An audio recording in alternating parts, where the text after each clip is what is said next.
আমি আজি আমাৰ এই মানৱ শৃংখলৰ জৰিয়তে আমি আমাৰ সমাজক বাৰ্তা দিবলৈ বিচাৰিছো যে আমাৰ সমাজত 100 জন মানুহ আছে, তাৰে ভিতৰত 90 জন মানুহে ভাল।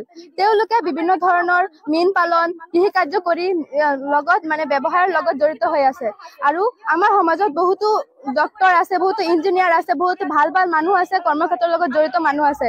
কিন্তু দুখৰ বিষয় এইটোৱে যে আমাৰ সমাজত এনেকুৱা অপৰাধৰ লগত জড়িত কিছুসংখ্যক লোকৰ বাবে আজি আমাৰ সমাজখন, আমাৰ জাতিখন একদম বদনামী হৈ আছে। সেইসকল মানুহ, যিসকল মানুহে ড্ৰাগছৰ ব্যৱসায় কৰে, যিসকল মানুহে নকল টকাৰ ব্যৱহাৰ কৰে, সেইসকল মানুহক মই এইটোৱে অনুৰোধ কৰিছো, আপোনালোকে এইবোৰ কাম আৰু নকৰিব।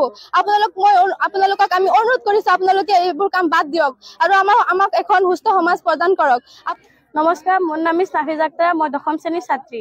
আজি আমি এই মানৱ শৃংখল কাৰ্যসূচীটো আৰম্ভ কৰিছো। আমাৰ এইখন সমাজত বহুতো গুণীজ্ঞানী ব্যক্তিসকলৰ ভিতৰতো কিছুমান সংখ্যক মানুহ আছে যিসকল ড্ৰাগছৰ ব্যৱসায় আৰু বহুত বেয়া কামৰ লগত জড়িত হৈ আছে। তেখেতসকলক আমি সকলোৱে একত্ৰিত হৈছো যাতে সিহঁতক আমি অনুৰোধ জনাই কৈছো সিহঁতে এইবোৰ কামবোৰ এৰি আমাক এখন সুস্থ সমাজ দিয়ক, যাতে আমি ভৱিষ্যতত গৈ আমাৰ কোনো বেয়া কাম নহয় বা আমাৰ কোনো বদনামী যাতে নহয়।